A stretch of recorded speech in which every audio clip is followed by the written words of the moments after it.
Hi, Chris. How's it going? Good. How are you? Doing well. Thank you so much for joining us today. Yeah, thanks for having me. Absolutely. We're super excited to chat with you about obviously all of the amazing things that you're doing in the Ruby and Rails community, but additionally, your decision to join as one of the co-chairs for the final RailsConf this year. Well, when Ufuk asks you to co-chair RailsConf, you say yes. But it's a special RailsConf being the last one. I wasn't there in the beginning ones or anything like that, but the RailsConfs I have been to have been such a life-changing thing, made so many friends. It's just amazing what attending these conferences that seem, if you've never been to one, it seems like I'm going to a conference about work stuff. Like, is it going to be all networking and whatever? And you realize actually, this is all just a bunch of friends that I wish I had in my city. It just becomes such a personal thing as opposed to just a pure work related conference thing. So, RailsConf has always had a special part in my life ever since I went to my first one. Yeah, I definitely have had a similar experience. My first one was Portland in 2022. And it was just amazing how welcoming everyone was and how vibrant the community was. I'd love to launch the conversation talking a little bit more about you. I think a lot of Rubyists are already familiar with you and your work, but I'd love to learn more about GoRails. Yeah, GoRails started back in 2014. I was trying to run my own company and was consulting for a long time, but wanted to build a product. And I had been in school learning Rails and Ruby and spending so much time on the Rails cast from Ryan Bates. And he had quit doing that a couple years before was starting GoRails. And I was just like, many people very much missing his videos, and I thought maybe I could do something similar. It's not going to replace the great work that he did, but I could teach people who are more beginner than me. And so I started making some videos and nobody knew who I was, so they wouldn't buy them. And I tried to make it a course, and everybody was like, "Who is this person? Why would I trust you and give you $40?" So I realized what Ryan was doing with a free video every other week was a great way to do some marketing and attract people to videos. So that's what I pivoted to doing, and it worked out. The community just very much missed Railscasts and appreciates having content creators. And it's turns out it's really hard work when you're like used to programming, thinking in your own head, not really talking out loud. So it took a lot of practice, but it turned out great. I mean, it's kind of wild to that was the craziest first experience at RailsConf was walking in and then sitting at a lunch table of strangers. And I sit down and ask, "Was this seat taken?" And everybody at the table was like, "I heard your voice in the office last week." And I was like, "This is wild." That was my favorite memory of the first RailsConf I went to. It was like, whoa, I'm like actually talking to the people who watch these videos. That is kind of how things started. And then over the past couple years, we've started building more products for our customers, building Hatchbox, a little hosting service for Rails apps, me building my own products several times, doing them differently every time, turned into building Jumpstart, the Rails SaaS template that we sell that has payments and APIs and native apps and all that stuff with Hotwire and everything ready to go. So if you have a business idea, you can launch that with our template and save a ton of time getting set up. And over the years, I met actually back when RailsConf was in Kansas City, one of my customers, Jason Charnes, emailed me and was like, "Hey, are you going to RailsConf?" And I was like, "No," because I couldn't afford it. But I drove out from St. Louis to Kansas City, met him, and we had drinks, and then became really good lifelong friends and started the Remote Ruby podcast a few years later. It's just another one of the examples of somebody I met just randomly through the community because of RailsConf. And now we hang out all the time. And I just can't imagine not having met him. It's kind of crazy. You just become such close friends all of a sudden from a random email like that. I love that so much. And I love how much RailsConf and these Ruby Central events have been such key markers throughout your journey with GoRails and as a Rubyist and building up your network. I think that's so incredible. Yeah, it's been awesome. The conferences got so many people together, and you got to spend so much time with everybody over 2 or 3 days. And that helps build much deeper relationships with people. So, yeah, it has been one of those things that is just like, I can't imagine being, it's just like where the community is. Like, I can't imagine not having it. I guess this being the final RailsConf, I think we are going to go out with a bang. I'm super excited for this year's event in July. As a co-chair, obviously, I think you're bringing something really special to the table.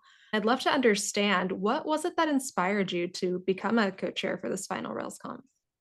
It was definitely looking back on all the good times and everything that I've gotten from attending RailsConf over the past years, and then having the opportunity. I never would have imagined that I would be involved in help organizing the last RailsConf. It's a special place in my heart to do that. So when Ufuk reached out, I was like, yeah, I have to do this. Our theme for it is to look back on all the awesome events that we've had in the past and where Rails and Ruby is today and where it's going. There's a lot of things that have changed over the years. There's whole swaths of developers that have come and gone from the community, and I joined, and why the Lucky Stiff was this mythical figure who was there before I was and had left already. And you like join and you're learning about these people that made such a big impact on the community. And I think it'll be really exciting and fun to look back at all that stuff and use that as our theme for the last RailsConf. Yeah, I think one of the things that I really love about our theme this year is there is this really rich, wonderful legacy of RailsConf going back almost 20 years now. I believe the first one was in 2006, if I'm not mistaken, which is just really incredible to think about. But I also love that this event is so focused on the future as well and looking forward to what's coming next in Rails. And I think that's so exciting. As co-chair, I know that shaping the theme is a big responsibility, but is there anything else that you're working on that you're excited about, or are there any other ways where you're really putting your own mark on this event? I mean, so far, we're just getting into it and kicking things off. I'm joining a little late, but so far, the theme has been the main thing. But I think making sure that the excitement is there. The conference is one of those things where you want to attend and see, like, where are we going? That's the most exciting thing. Like, what's the new stuff? We're all excited about that. So I'd like to put emphasis on that, or the historical things that have happened, like the Rails and Merb merge. Like, those were big milestones, and giving people the direction of we can still do those awesome, exciting things going forward. Just trying to make sure that we have the most fun time together at our last RailsConf and just keep the excitement going. Absolutely. I love that. And I know another thing that you're working on is one of our program committee members that's helping evaluate CFPs, calls for proposals for talks and workshops for the event. CFPs are closing at the end of this month, at the end of February. What is it that you're looking for when you're evaluating CFPs? And do you have any kind of advice for people making submissions? It's a great question. This is my first time on the other side of the table, so I'm new to this, but I really would like to hear those unique stories, the ones where you're doing something interesting with Rails or solving a tough problem. We always love to hear the stories of interesting things at scale, or the ability for a tiny team to accomplish something huge with Rails and take advantage of it. I think the tough part about writing CFPs is it is kind of a pitch of your story, and the best way to convince us to pick your talk is to tell that story in your CFP as best you can. Kind of think about it like you were pitching a book or a movie or something. Tell the story. That is important, and it helps when you think about the great talks that are hilarious or really have a good arc to them. Like, I always think back to every Tender Love talk starts out hilarious, talking about his cats or whatever it is. And then he slowly transitions into really interesting technical work that shows the behind the scenes of how Rails views and performance works. And they're always such good examples of that. It'll be interesting because I haven't been on this side of the table yet, but I think that's kind of the thing that I've always tried to do, submitting my own to conferences is what's my unique angle and the interesting story that I can use to inspire other developers that are there in the audience. That's such good advice. Would you say that for people working on their CFPs now, would you recommend that they kind of lean into the personal side of their story a little bit too? Sure. I mean, that's one of the coolest things about the conference is everybody's different personal experiences, and that's what makes it so special too. If you give a good talk, you will have so many people come up to you afterwards and say, "Thanks for sharing that," because I dealt with something similar and I doubted myself, but it's reassuring to see that you took the same approach I did. So, I feel more confident now or whatever it is. So yeah, I definitely think the personal touches you can put on there really make it stand out. I love that. And I'd love to ask, we are a couple months away now. What are the things that you're most excited about for the final RailsConf? Like those workshops or talks or events or hallway conversations? What is it that really stands out in your mind as something you just can't wait for? For me, it's always the hallway chats with people. Last RailsConf, actually, I was in the airport in St. Louis, boarding the plane. Somebody waves me down and is like, "Are you Chris Oliver?" And I'm like, "This is weird. This never happens in the St. Louis airport. Maybe when I arrive at the conference city, then maybe I'll run into somebody." But that turned into a great relationship with some people. I was walking into the keynote, somebody stops me and says hi, and turns out he also lives in St. Louis. And I was like, "No way. Did you know I live in St. Louis?" And he's like, "No." And so we made plans to hang out as soon as we got back home from the conference. So yeah, I get the most out of the conference from all those conversations in the hallway and stuff. It's so much fun. I've hosted the hack day.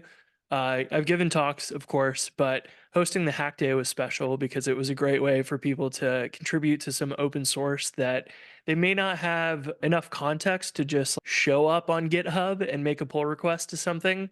And that was a great way to meet the person who's maintaining the project. And they have ideas on new features or whatever that maybe aren't posted on the GitHub issues. And that's a great way for you to make friends with them, contribute to the project. You might end up being a maintainer on the project later on because the relationship you made during the hack day. So those types of things are what I'm always looking for is spending my time meeting new people. I can watch the talks because they're recorded. I can watch them later, but I can't go back and talk to everybody later on. So I optimize for that. But it's so much fun to go watch those talks live as well, because then you can go up and talk to the speaker right away afterwards and ask them questions and all that. So it's kind of hard to balance all of them. But yeah, that's what it's about. Go meet people and talk to them, make new friends. I love that you mentioned Hack Day as well. We're going to be, of course, doing Hack Day again at RailsConf this year. And it's such a great way for folks to get involved in open source, especially if they've never made any contributions before. Are you going to be involved in this year's Hack Day as well? I'm not sure yet, but probably. I have way too many open source projects and lots of little bugs and ideas and new things to be added. So it makes a lot of sense to bring some projects there. So yeah, I will probably do that. It's also a great place to go hang out and have a place for people to come find me. And I'm sure I will have GoRails stickers and everything like I usually do. So that's another home base for me to share those out and stuff. That's awesome. And I know you've already given so much good advice, but my last question is for attendees of the conference, whether it's their first time coming to RailsConf or they've been many times, what's the number one piece of advice you would give to make sure they make the most of their experience? Yeah, I'm naturally more of an introvert. So my first conference, I was hanging out, kind of quiet, nervous person in that group that's kind of awkward. I would say make sure you are deliberate about going up and saying hi and introducing yourself and making those connections. Plan to go find a group to go to dinner with because that's the other undesigned part of the conference is all the meals that you go outside of the conference, or maybe you catch a ride with somebody to the airport when you're leaving. Do what you can to make those things happen. The Slack or the chat group for the conference is always a great way to do that. You can say, "Hey, I'm going to go get breakfast. Anybody want to join me?" And that's stuff that I wish I had done the first few years. I probably would have made a lot more friends earlier on instead of years later, but I think that alone will make the most of the conference. Absolutely. And that's such good advice, especially really leveraging the Slack community. Ruby Central, we have an amazing Slack community specifically set up for attendees of the event. It's also available to anyone who wants to join. Lots of cool stuff happening there leading up to the event. And then once you're at the conference, asking if anyone wants to get breakfast or dinner, like you said, that's so huge. Yeah. Yeah. Yeah.